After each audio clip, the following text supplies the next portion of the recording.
No,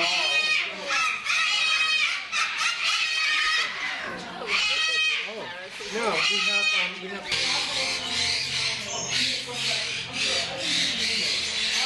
There are so many people still who think it's cute and clever to buy a parrot and to take it into their home. And really, it's so unsuitable for most people to have a parrot. It's more full-time work than to look after a human child.